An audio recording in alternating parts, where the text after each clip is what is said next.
Hey dudes, this is Ellen Bree, Julie Masters in the original Amazing Spider-Man series, and you're listening to Tommy Throwback Kovac on Splat from the Past.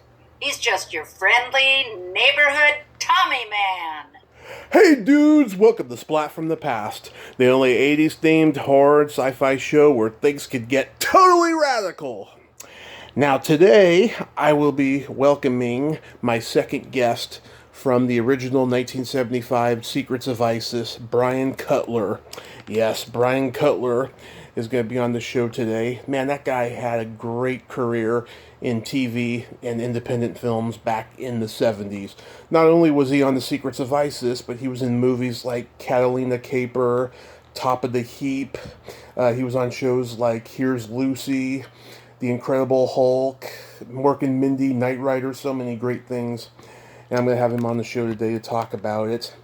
After he got my email, he checked with Joanna Peng, my first guest from the show, and she gave me praise for it to do this interview, and I couldn't be happier. I thank you so much, Joanna, and it's going to be great to talk to Brian Cutler today. He also teaches acting as well, and we're going to get into that. So yeah, here is my interview with Brian Cutler. Hey Brian, welcome to the show, sir. How are you today? I'm good, Tommy. How are you? I'm pretty good, pretty good. This is such a great honor. Thank you for taking the time today. Oh, it's my honor. Thank you. Yeah, absolutely. So, going back in time, did you gravitate toward acting early on in your childhood? Yeah, when I was 5 years old, I told my parents I wanted to be an actor. And they said, oh, yeah, you do. Let's see if you can. And there was a wonderful repertory company here in Los Angeles that was run by Viola Spolin, who's the woman who created improv. And I went and auditioned, and I got into a play at the ripe old age of 5. It was a wonderful children's show called Once Upon a Clothesline, and I played a baby grasshopper.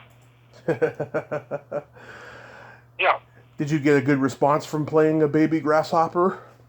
I guess I did. I kept doing it.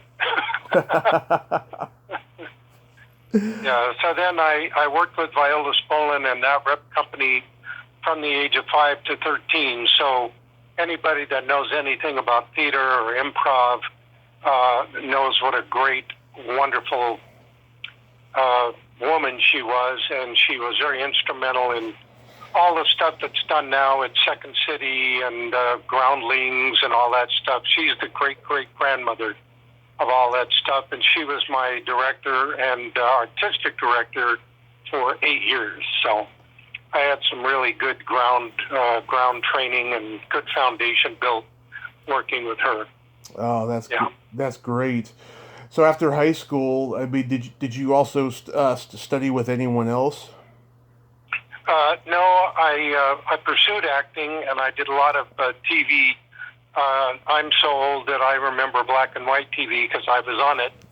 And, shows like the Donna Reed Show, Leave It to Beaver, those shows. Right. So I kept acting. I didn't study. I worked in different theater companies the whole time and did a lot of TV and commercial work. I didn't really start studying. I went into school with a degree. Well, I had a little interruption. I went to Vietnam for 2 years. I did 2 tours on the fire line in Vietnam. Oh. So that interrupted my college. But when I got to college, a buddy of mine and I that I'd gone all through school with, who's also a wonderful actor, his name's Frank Ashmore. And Frank and I decided to be theater majors because at that time there was no film or television or major at that time. So we went into theater, and they brought in a gal from the quote-unquote Actors Studio in New York. And Frank and I were both working actors at the time, and I'm sure we were a little cocky and arrogant, in our late teens, early 20s. And this gal just hit us the wrong way. she had us rolling around on the floor and doing primal screams and doing things that we thought were ridiculous on stage. So Frank and I both changed our majors. My degree's in speech pathology and clinical psychology, and Frank's degree's in business. But several years later, you asked me if I ever studied. It's a long story to get to the answer, but sorry about that. Oh, it's okay. I was at my parents' house, and this familiar face drove by, and it was Frank, and I wondered what he was doing in the neighborhood. And he said, you're not going to believe this, but I found an acting coach that you're going to love. And both of us felt the same way about acting coaches. Unfortunately, in LA especially, and there are 658 acting studios in LA, which is astonishing and horrifying. Most of them shouldn't be in business because most of them don't have a clue as to what they're doing. But Frank had found Charles Eric Conrad, whose studio was right around the corner from my parents' house. Right. So, being the cocky, young, arrogant gentleman that I was, I went to that studio the next day expecting to get in, and his secretary, Charles' secretary, said, well, you have to fill this form out, and I filled out everything, and I said, well, how soon can I start? She said, well, Charles has over 300 students right now and a 2.5-year waiting list. Wow. Well, that wasn't going to do for me because I didn't have time to wait. I wanted to get right in there because Frank had so highly recommended him. So every day for the next 30 days, I was sitting on the front steps of his studio when he got there. And on day 31, he said, you're not going anywhere, are you? And I said, nope, not until I get into class. And he said, okay, start Tuesday. So that was a mitzvah, as they say. It was a melding of two wonderful minds because Charles was not only my acting coach for 12 years, but I trained with him, I taught with him, and he was my friend and mentor for 40 years. And nice. He passed away about 8-9 years ago, and sort of passed the baton on to me to carry on his process. So the only place I ever studied, and I give all my kudos to Charles because he was Sandy Meisner's right arm in New York for many years, and then when Charles moved out to LA, he was in charge of casting at 20th Century Fox and all new talent. He couldn't stand that because Charles was very much an iconoclast, and the bureaucracy of the studio system didn't fit well with him. Yeah. So he opened his own studio, and I started studying with Charles in 1970 and studied with him and trained with him and was mentored by him for the next 40 years. So that's who took me from being a co-star person to starring in my own series and co-starring in 3 hit series and guest starring on major television shows and doing a dozen or more feature films. I owe that gift to Charles Conrad. Wow. So. And so when you're doing theater, I imagine most of the actors you worked with went on to become hugely successful in movies and television. In theater? Yeah. No, not necessarily. Most theater actors stay in theater. There's a huge difference between acting in theater and acting in film. Of course. I love both. I miss acting in theater. Unfortunately, there's no money in it. Yeah. And I did it for years. It's one of the things that kept me in the Midwest. I went to the Midwest to star in a show in Kansas City, and the gal that ran the Missouri Repertory Company liked my work and said, would you sign a 2-year contract? And I said, as long as it doesn't interfere with my work in LA, because at that time in the early 80s, I was doing a lot of guest star work and a lot of commercial work. And she said, no, if you're not in a play, go back to LA. So that 2-year contract turned into a 14-year contract. And you tell me, what does an actor want to do? Act. Act. It doesn't matter where it is, you know. I mean, you do stand-up, right? I did do stand-up for 10 years, yeah. Okay, so you don't care where you're working, you just want to do stand-up. Exactly. Right? Yes. So, I mean, I wanted to work, and the work was there. It was a lower B contract, which is a medium-sized equity theater, She paid us very, very well, and I was free to go back and forth between, the Midwest and L.A. However, in Charles' class, the people in my master class, those people all went on to become very, very successful actors. Some of the people that Charles trained in New York were people like Robert Duvall, just to name one person, and people of that same ilk. Out here in my master class with Charles was myself, Dennis Quaid, Michelle Pfeiffer, Kim Basinger, Carl Weathers, Joe Penny, Mark Harmon. Need I go on? Wow, that's a great, great list. Yeah, and that's just a portion of the list. Charles had more working actors at his studio in the mid to late 70s than every acting studio in LA combined.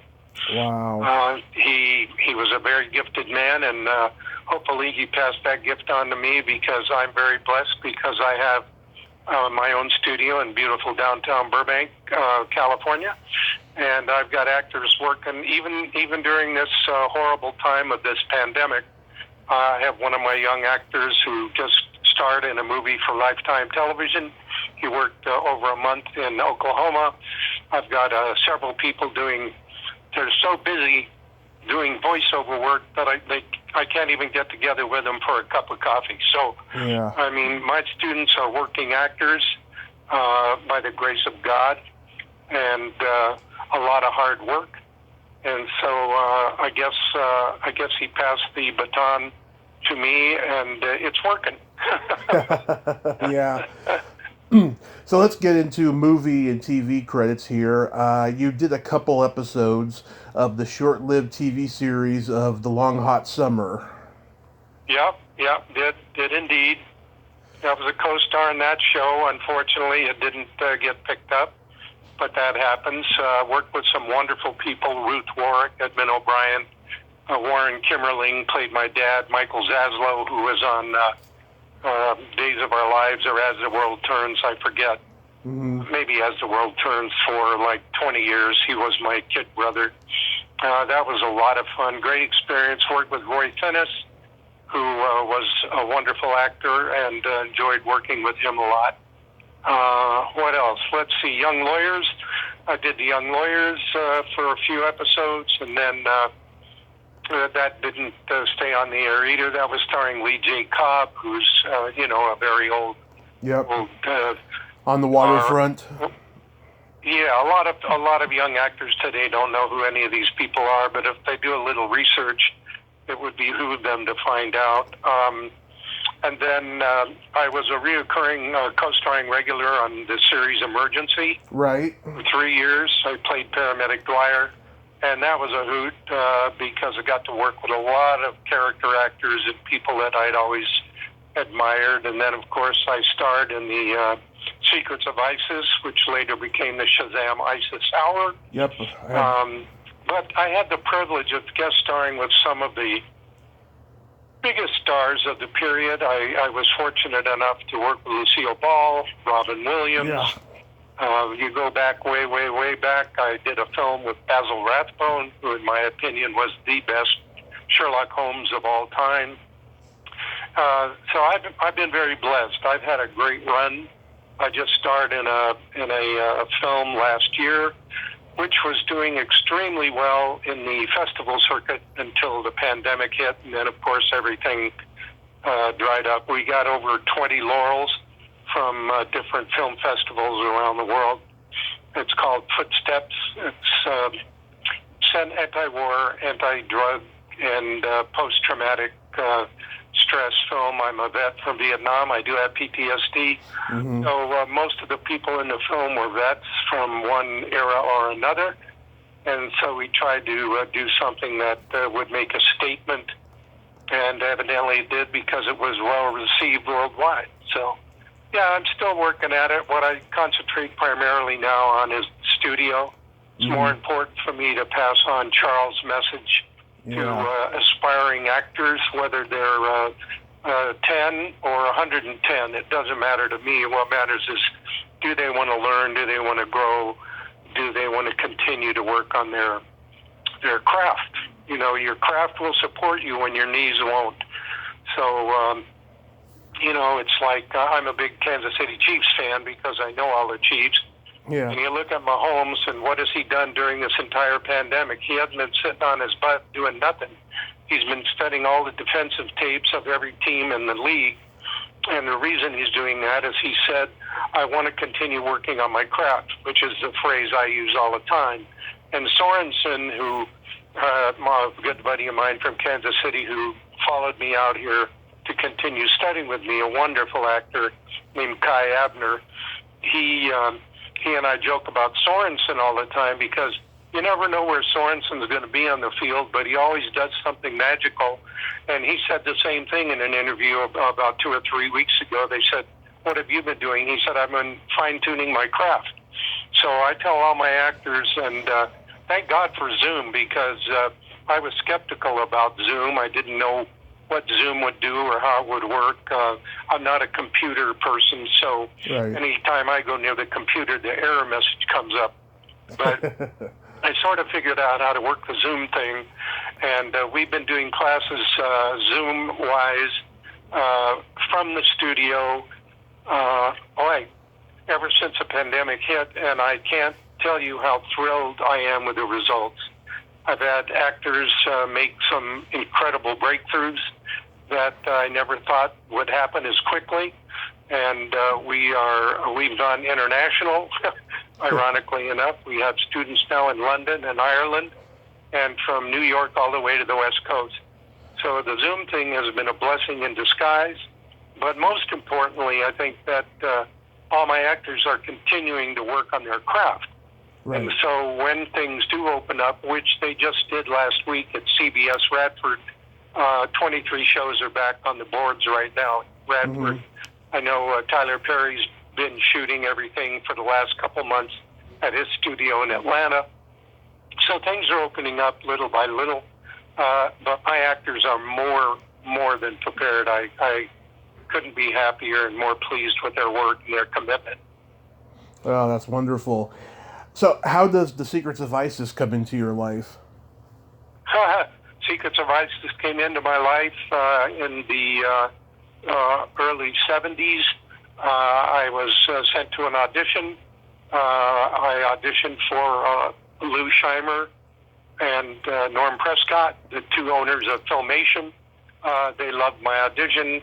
And then because I was cast first in the show, then I auditioned with every actress in town that was interested in being Isis, and there must have been 500 actresses that auditioned for that role. And the reason they wanted me to be there was they wanted to make sure we had a good chemistry.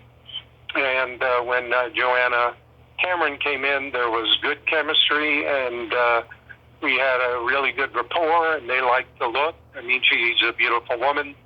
And so, boom, there was The Secrets of Isis. You know, what can I tell you? It was a lot of work. We shot 2 episodes a week. Mm-hmm. We're considered a location show. So we worked 6 days a week. The only day we had off was Sunday. Normally did 80, 90 pages of dialogue a week. Right. And most of our stuff was on location. They were long days, 16, 18-hour days. But it was a great learning experience, and I got to work with some really great character actors that I'd always loved and respected. Morgan Jones, Hank Brandt, you know, the list goes on and on and on and on. And as you know, Joanna Pang Atkins and I have been close friends. Somebody just told me this week it's the 45th anniversary of ISIS, which is sort of hard to believe, but I believe it. Yeah. Because I'm old. But Joanne and I have been very, very, very, very, very dear friends for 45 years. We've stayed in touch. We always communicate. We call. We talk to each other. We message each other.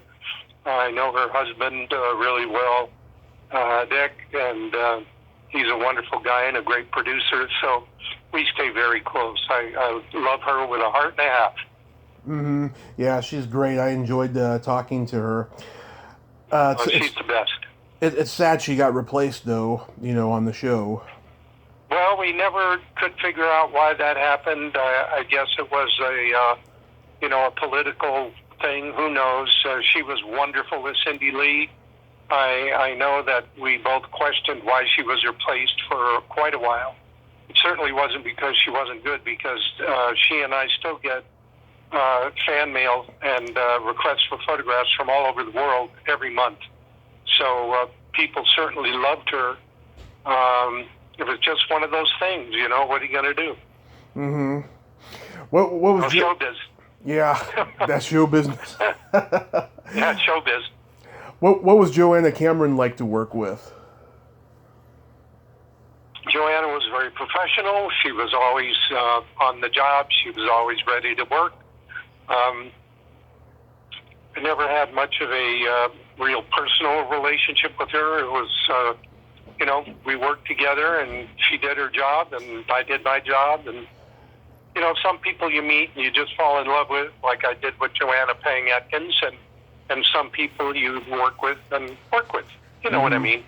Yeah. About a year after Secrets of Isis ended, she did this 2-part episode of the Amazing Spider-Man series in which she was fantastic. She should have been a series regular on there, right? And last year, I interviewed Nicholas Hammond, who played Spider-Man, and he didn't seem that enthusiastic to want to talk about that episode and talk about her. And I'm thinking, oh God, was she difficult to work with in any way? And maybe that's why she got out of the business. I don't know, but I hope not. I hope she wasn't difficult. She was just very professional, you say. Yes, exactly. Mm-hmm. Is it true she didn't like working with that Raven? She did or didn't? She didn't. No, she didn't. But I worked with the Raven. I worked with bears. I worked with lions. You just, again, it's showbiz. You do what you got to do. For years I did all my own stunt work too. Yeah. I guest starred on a 2-hour season premiere episode of The Incredible Hulk with Bill Bixby and Lou Ferrigno, and I did all my own stunt work in that, and that's when I was young and crazy. I wouldn't do it anymore. Although Peter O'Toole did all his own stunt work in his last film, and he was in his 80s. So, no, maybe I would. You got to be crazy to be in this business anyway, right? Exactly. Yeah, I don't think I've met a normal person doing this podcast since I started it. Well, who wants to be normal? I don't even know what that means. I know. I don't know it either. Let's just say, okay, let me change the word normal to unique. Yes, everyone's unique. It's just that people in showbiz, whether they're dancers or musicians or singers or composers, we're all a little unique. I think you have to be in order to survive. It's not a glamorous, fun business as most people think. It's a dog-eat-dog, very hardcore, very competitive business. And I tell all my students, if you're a sprinter, don't study here. If you're going to study with me, you've got to be a long-distance runner. If you're a long-distance runner, you'll get work. If you're a sprinter, forget it. Go back to Idaho or Bogalusa, Louisiana. Go back to where you came from, because this ain't for you. Very good analogy. Very good analogy. I can say very happily and proudly that at 75, I have always been a working actor. I have never been out of work. The word working is the operative word in that sentence. I am a working actor, and I've been very blessed, and I've always been a working actor. Mm. But I work hard at my craft. I work at it every day. I'm a musician. I'm a singer. I've had choreographers make me look like a dancer, even though I'm not a dancer. Mm-hmm. But I have good rhythm, and I move well. But I've never taken the business for granted. James Earl Jones, I heard James Earl Jones say one night at a function that the harder he works, the luckier he gets. So if you keep working on your craft, it's a business. Let's be honest. Yeah. It's a business. And if you treat it like a business, it will take care of you. Viola Spolin told me that when I was 5 years old, and I'll never forget it. I was in the green room with all these fabulous actors from TV shows and theater in New York, and we were all in this wonderful play together. And she told everybody, she says, if you treat this like a business, it will take care of you for the rest of your life. Don't treat it like a hobby or an avocation. Treat it like a business. And that's what I've always done. Mm-hmm. You mentioned before you worked with Lucy. You got a good story about that? Oh, I got a great story about Lucy. I loved working with her. I played little Lucy's fiance. So I was called to, she had a house. She and Gary Morton, her husband, had a house on the Paramount lot. They had a 5-bedroom house, so that if we worked late at night, she didn't have to have her driver drive her back to their home in Bel Air, their estate in Bel Air. And so I got an early morning call, and I went to this studio, had a VIP parking pass, which surprised me. I was a new kid on the block, so in their main dining room at their home on the lot is where the cast met.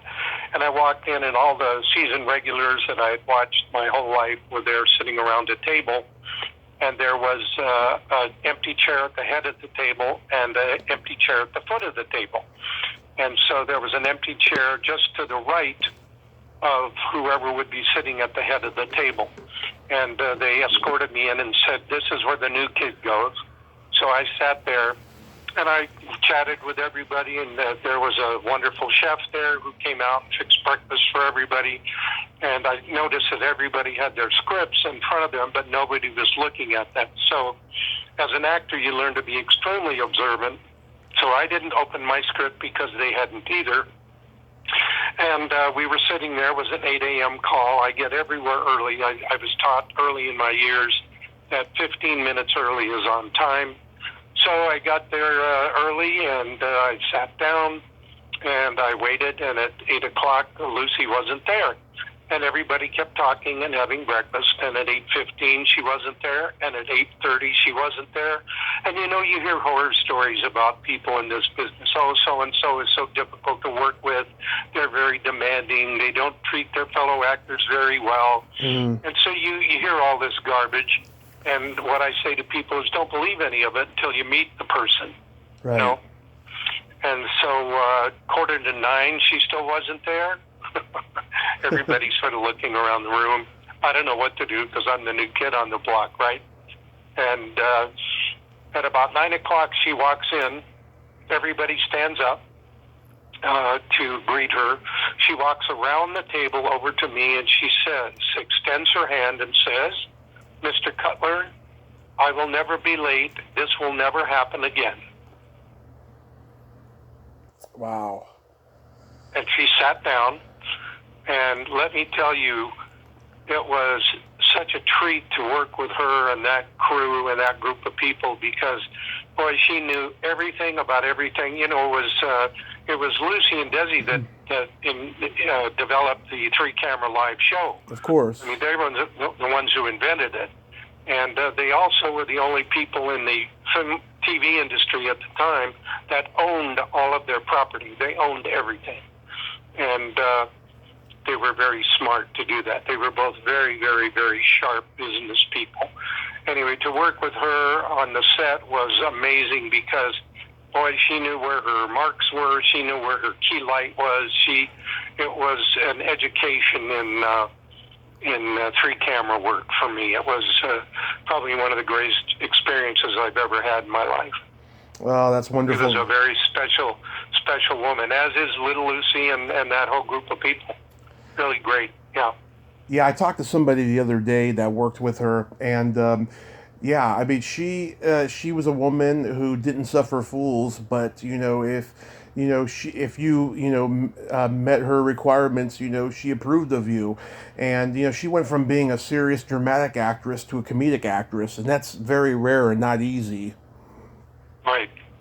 Right. No, she was great. She was great. It was a pleasure and an honor to have worked with her.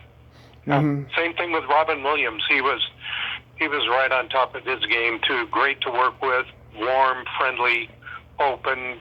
Yeah, he was great. Yeah. Yeah, doing stand up in San Francisco for as long as I did, I knew a lot of guys who knew him. I unfortunately never got to meet him and stuff. But it's funny, I had a car accident 5 years ago, and I was in a coma for 30 days. And Oh my. when I woke up, and I don't remember this because I was under anesthesia, but my mom told me, I said that I was in comedy heaven with Robin Williams and Lucille Ball, and I don't doubt that I was, but I just wish I could remember it, Yeah, of because course. that's good Of course. company. That's good company. You did, Certainly is. yeah, you did the Further Adventures of the Wilderness Family. You worked with Susan Diamante. Yeah. Used with Susan Diamante and Bobby Logan, who I'd known for years because we had worked together when he was under contract at Universal. Yeah, that was fun. I played Dr. Mike. I got to rescue the whole family. Um, and that was fun. We shot it up in Crested Butte, Colorado before it became a big tourist trap. All that was up there when we were there was a big lodge and 2 or 3 streets in town in Crested Butte that had wooden sidewalks. Mm-hmm. And 2 of the greatest French restaurants I've ever been to in my life, ironically, because at the time, we're talking back in the 70s, at the time, Crested Butte was a place where all the trust babies went to ski because the normal people didn't ski there, just a very, very, I guess I would say she. I guess today people would say bougie, where the bougie people went. I don't even know what bougie means, but I had some millennial correct me the other day and said, what's she? I said, never mind. Yeah. So yeah, that was a lot of fun. I worked with Buck Flowers, who was an old character actor who I really liked, and yeah, we were up there. Worked with a wonderful buddy of mine, Kirk Grayson, and I did a lot of commercial work together here in LA, and he played my pilot in the film. It was just a great shoot. Frank Zuniga was one of the best directors I ever worked with. A lot of directors, unfortunately or fortunately, I don't know which, don't direct actors. They hire actors they know can do the job. Mm-hmm. But Frank was a real hands-on kind of guy. It was really kind of fun. Who would just come up to you and maybe whisper something in your ear right before a take, and it would just make the scene really come to life. So he was a wonderful director. I really liked working with Frank. Mm-hmm. Yeah, a lot of fun. Yeah, Susan will be happy that I talked to you. She's a good friend of mine and a frequent guest on the show. Oh, really? I Yeah. loved working with her. What happened to her after that? Did she do any work after that movie? Oh, she did a lot of work. Well, she did like 3 or 4 of those movies, but she did a lot of work all the way into the 90s, early 2000s, and she's still in LA. She's doing short films. She's doing theater when COVID's not going on, and stuff like that. She's out there still working. Yeah, and she's Good for her. Yeah, she's a great lady. I I loved working with that whole group of people. The 2 little kids were great. Ham Larson, and then was a little boy, and the girl that played his sister. Susan was charming and delightful to work with, and I'm glad to know she's still working. Yeah, they asked me to do Wilderness Family Part 3, but I was tied up doing something else at the time and couldn't do it. Otherwise, I would have been in Part 2 and 3. But there you go. What are you going to do? Yeah. Can't be in 2 places at the same time. Yep, absolutely. And then you were on The Bionic Woman. Was that a good experience? Bionic Woman was not a real good experience, only because Lou Wasserman, who was running Universal at the time, our last day of shooting was Christmas Eve day. And Lou wanted every set closed by noon so that people could have Christmas Eve afternoon and evening off. And unfortunately, we were out at an airport in Van Nuys shooting the airport scenes, and it got very, very late, and the crew was not very happy. And we shot until midnight, and we were supposed to be through at noon. So it was not the best and most fun set I've ever been on. Oh, that's unfortunate. On the other side of the coin, though, someone that I love. You want a Lee Majors story? I'll tell you a great Lee Majors story. Perfect. Guest starred on Fall Guy. Yeah. And had all my scenes were with him and Catherine Crosby, Bing Crosby's granddaughter, Mm-hmm. and who I've also worked with. I worked with Bing Crosby on a couple specials. Oh. Got to the set, and the first AD came to my trailer and said, "Hey, Mr. Majors is not feeling real good today. Would you mind going over to his honey wagon and just chatting with him?" And I said, "Oh, no, that'd be great." And, I've been doing this a long time. I've been a working actor 70 years. And, this is the only time this has ever happened to me. So the first AD walks me to his mobile home, which was you and I and 10 grandchildren could live in that mobile home and not see each other. That's how big and beautiful it was. But anyway, he said he wasn't feeling well, and his cook or chef cooked us breakfast, and he said, "Can we just run lines?" He said, and fortunately he worked the way I work. When you run lines, you don't act. You just run lines. Mm-hmm. Anthony Hopkins says you have to have the willingness to learn the words and the courage to forget you learned them. And so we were just sitting there having breakfast, running lines. And we did that for a couple hours. That's the only time I've ever had a star from a show do that. And all of our dialogue, we worked for a week together, all of our dialogue, we did it every morning. We ran lines every morning. Mm-hmm. And he was fighting a flu bug or something, but lovely Majors, wonderful guy, became a really, really wonderful actor from his Big Valley days on, and have very, very high regard for him. Wonderful guy. Wonderful guy. Yeah, oh, that's great. Yeah, you did a lot of those Universal series that were rooted in the superhero and fantasy genre. I mean, The Incredible Hulk, Knight Rider. Yeah. Did you gravitate toward those, or did they just come to you? Guest starred a couple times on Knight Rider. No, I mean, it's what happens is if there's an executive producer, if you're lucky enough to have an EP that likes your work, yeah, and knows you're good at what you do and dependable, then they bring you in. One of the great, another thrill for me was Albert Salmi, who is a fabulous character actor and a dear friend, was the other guest star on that episode, the last episode of Knight Rider I did. Mm-hmm. And Albert, the play Bus Stop, the role of Bo was written for Albert. Back probably in the 50s, he played Bo in the original Bus Stop on Broadway, and he's probably been in 1,000 feature films and guest starred on every major television show that's ever been on the air. And he played my boss, and I was a hitman. And so to work with Albert was a thrill, and we spent 2 weeks together shooting that episode, and I did all my own stunt work in that, fighting with Mr. Hasselhoff, and shooting at the car that kept yelling at me. But to work with Albert Salmi was another thrill. I say I've been very blessed. I've worked and sung and performed and acted with some of the oldest and best in the business, and I'm very grateful for that. Mm-hmm. Yeah, Bill Bixby was actually a good friend of my great aunt. She was the head of craft services at the Hilton in San Francisco. She knew all the big stars that came through San Francisco in the old days, and she knew Bill Bixby and his mother, the whole family and stuff. Yeah, Bill was a wonderful, wonderful guy. Died way too young. His wife, Brenda Benet, and I went all through school together, so we were old dear friends. That had nothing to do with getting the job. It's just that I was right for the role.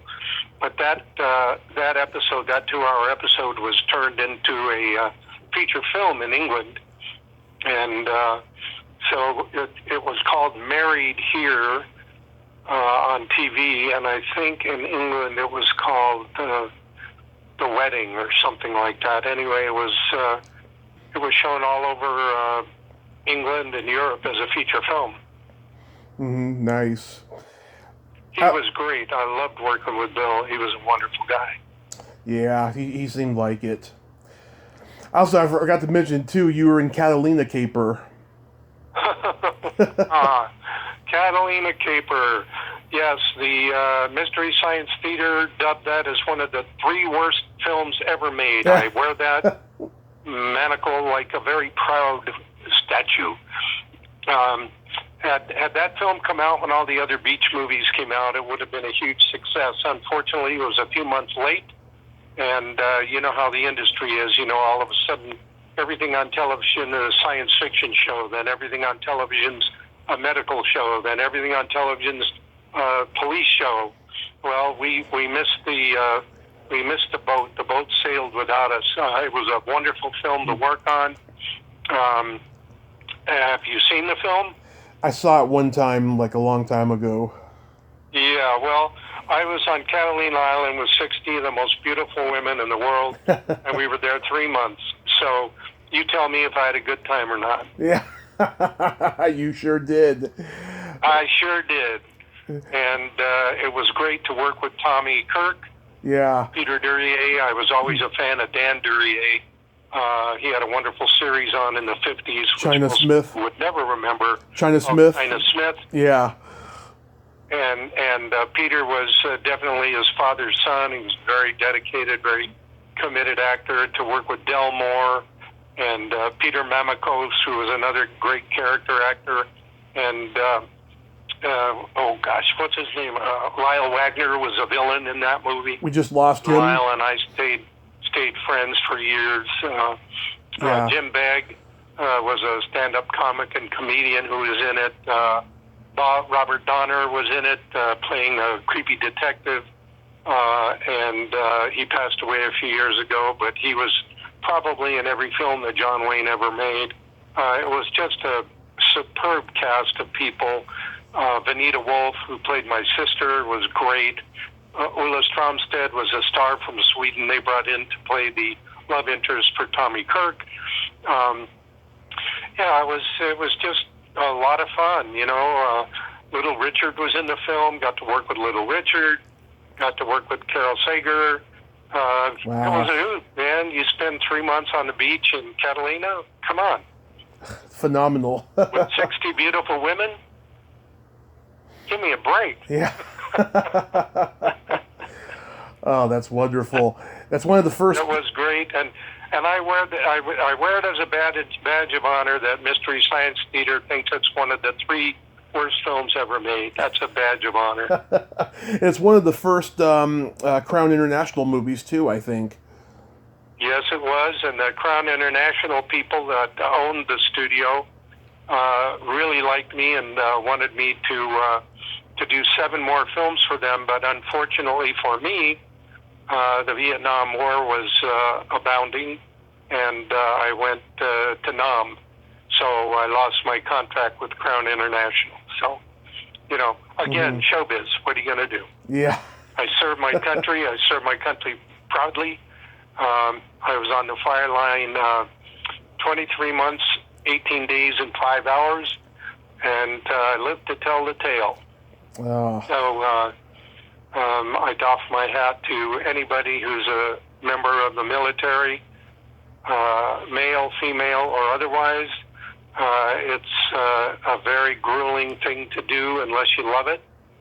And my hat is off to all those who have served and are serving and have lost their lives in the honor of our country.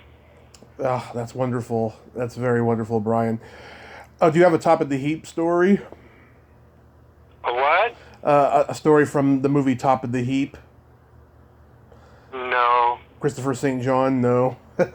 Okay. No.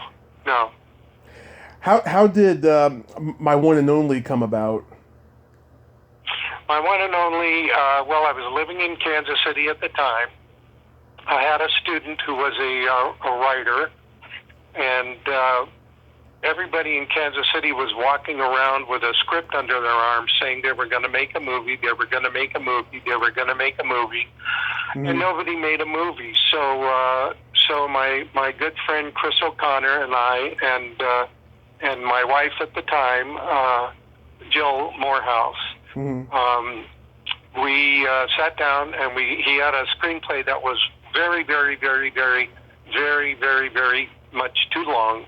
So we honed it down to 90 pages, and we said, okay, we're going to make a movie. So I went out and bought cameras and sound equipment, and the first night of shooting, it was all exterior shoot in Kansas City. It was minus 18 degrees, and everybody about froze to death. One of my new cameras did freeze up. We had to stop shooting, go it inside, put it in a hot box, and let it thaw out. We made a movie. We shot it in 27 days. It was a great experience for everybody.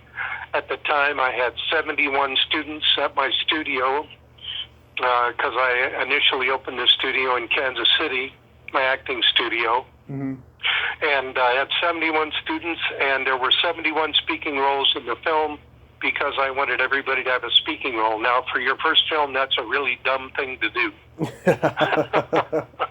71 speaking roles is ridiculous. Plus, I think we had 18 or 20 locations.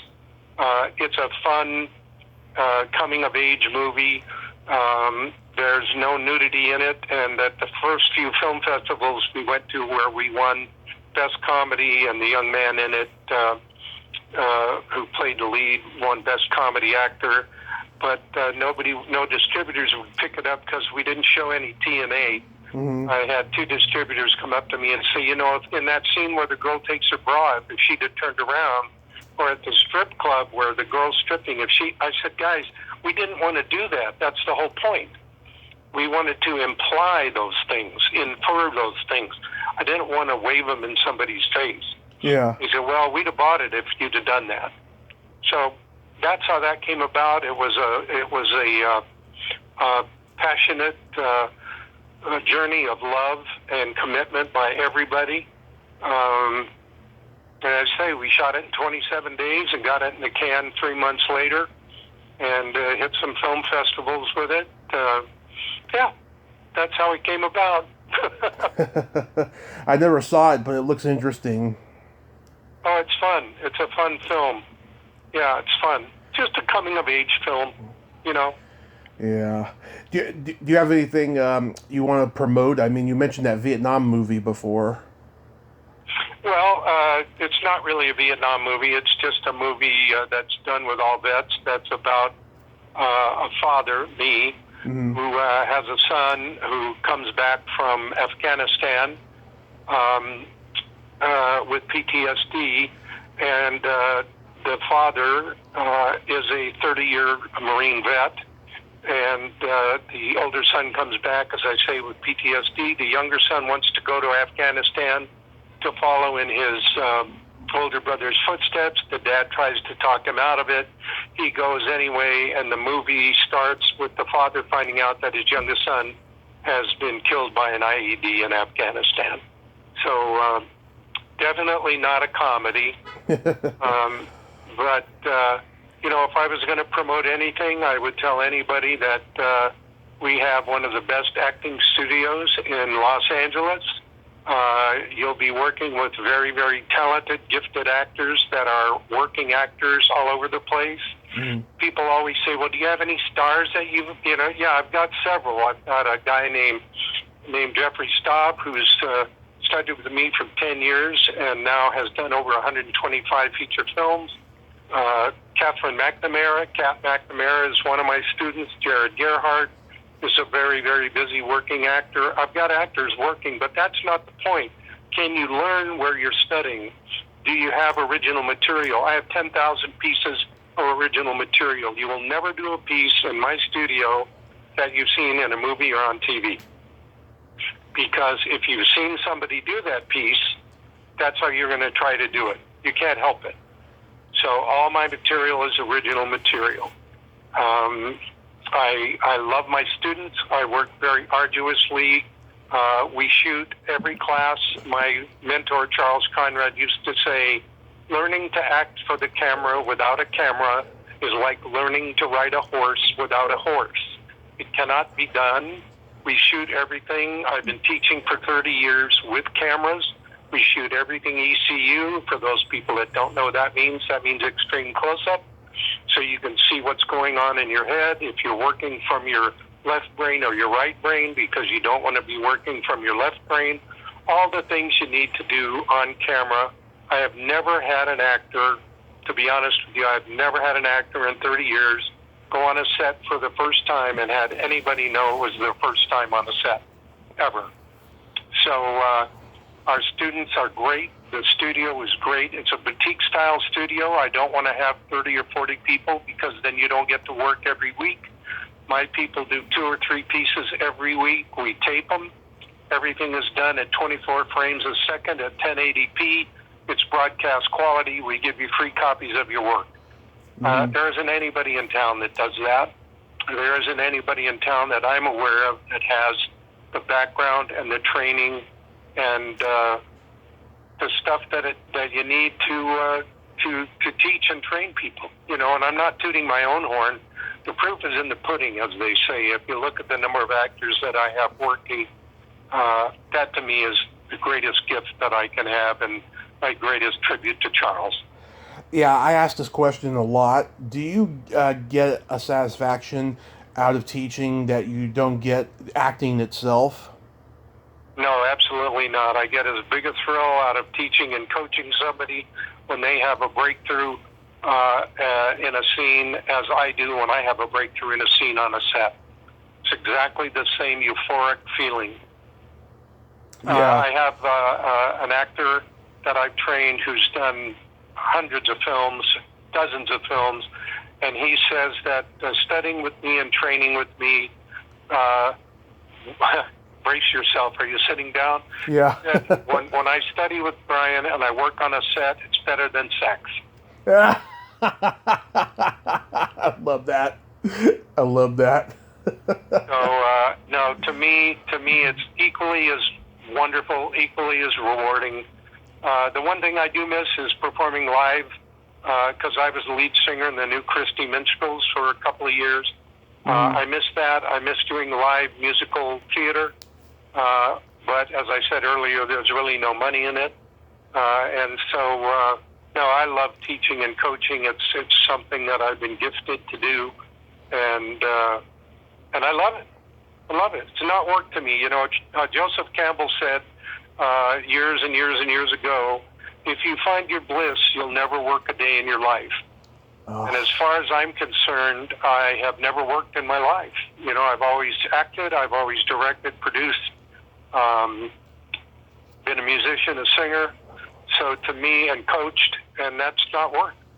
That's my bliss. Well, I love it. Well, you have the luxury of being a journeyman actor and not a huge star, so I think that plays into it, because stars are just under pressure 24/7. It becomes a job after a while, you know? Well, you know, if you ask 100,000 people that are out here in L.A., tending bar and serving people in restaurants when they're open, do you want to be a movie star or do you want to be a working actor? They'll all say movie star, and they're wrong. Yeah. You know, when I was doing ISIS for 5 years, I couldn't go anywhere. I couldn't travel. I couldn't go to a movie. I couldn't go to Disneyland because everybody knew us. You know, we were TV stars. Mm-hmm. I'd much rather be a journeyman actor like Paul Guilfoyle. Nobody knows who Paul Guilfoyle is. He hasn't been out of work in 50 years. Yeah. You know, or Issei Morales hadn't been out of work in 40 years. These guys work all the time, and they can go anywhere they want with their family. They can go to an open-air market. They can shop. They can go to a movie theater, and they're doing extremely well. You know, I'd much rather be a working actor than a star. You don't have all the trappings and garbage and BS that goes with that. No, I'm very blessed again that I've been a working actor my whole life, and not necessarily a star. People, yeah, and you know what? In those days, people used to put down television, because it was so fast paced and you couldn't put a lot of effort into it, and stuff. But being on a hit series is very comparable to being in box office hit movies because Oh yeah, you go everywhere and everybody knows you. yeah, yeah. And I'll tell you what, that quick, fast training is a brilliant training ground for moving into feature film work, where you do up half a page a day instead of 20 pages a day. Right. But there's no better training than that kind of work. TV is a great, great training ground. I love TV. I love it. Go in, do it, get out. Yeah. Did you see Dustin Hoffman when he was on Inside the Actor Studio? No. Oh my God, he gave a great speech at the very end when he was taking questions from the audience, and you remind me of him in the last few minutes, just talking about your passion of acting. He said, the analogy that he uses, he's like, I'll act, in real life, I'll act on stage, movie, TV, whatever, because that's what I do. If I was a painter and I was in jail, I would use my thumb and put saliva on it and draw with saliva on the wall, if I was a painter. And he was just, oh my God, it was like he was giving Shakespeare, to all these acting students, talking about how passionate he is about acting, and Yeah. that's what you've reminded me of. I mean, you love acting, you love your job. Yes, I do. Yes, Yeah. I do. That is so wonderful, Brian. I wanted to ask really quick, did you do Comic Cons before COVID? Yes, we were the guest speakers at Comic-Con in '08, because that was when the box DVD set of ISIS was released.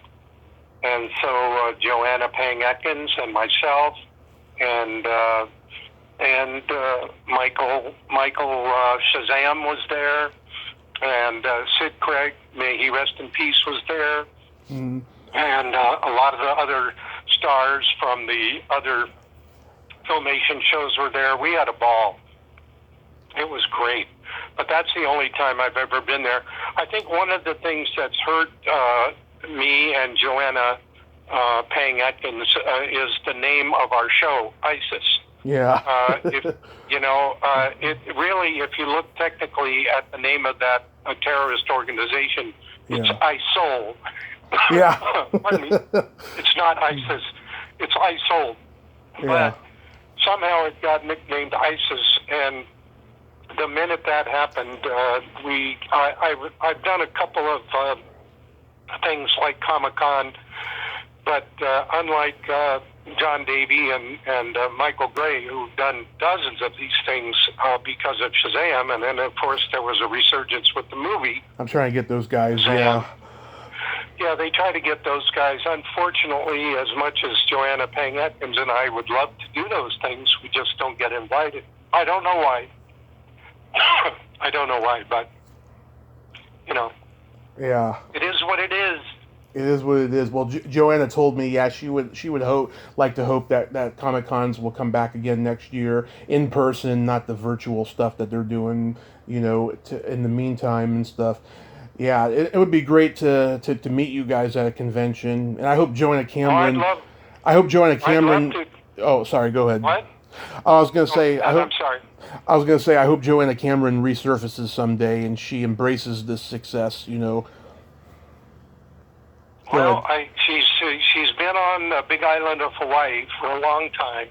Mm-hmm. She had a bed and breakfast there, and I know she's into nursing. So I just don't know how much she wants to be in the public eye. It just depends. I know Joanna Pang-Atkins and I would love to meet folks and sign autographs and do all that stuff. I get several dozen inquiries. I just got one last week from people all over the world asking if they can pay for pictures. I don't charge people for pictures. Now, at a Comic-Con or something I would, because I'd have expenses. Mm-hmm. But if I'm sitting at my studio in Burbank or my home and somebody sends me a text or an email or finds me somehow and says, "Gee, I've always been a fan of yours since I was 9 years old. Is it possible I'd be happy to pay you for, there's a guy who's a big political analyst in Dallas. His name is Scott Dworkin, and he found me through John Davey and said he'd be happy to pay for photographs. And I just sent him a bunch from the series. I send people a picture of all of us from the series, and then I send Rick Mason then and a Rick Mason now. so they can see me with my gray beard and my gray hair. Yeah.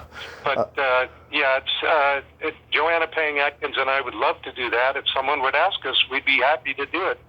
So if you know anybody, put the word out. Oh, I will. Yeah, that'd be great.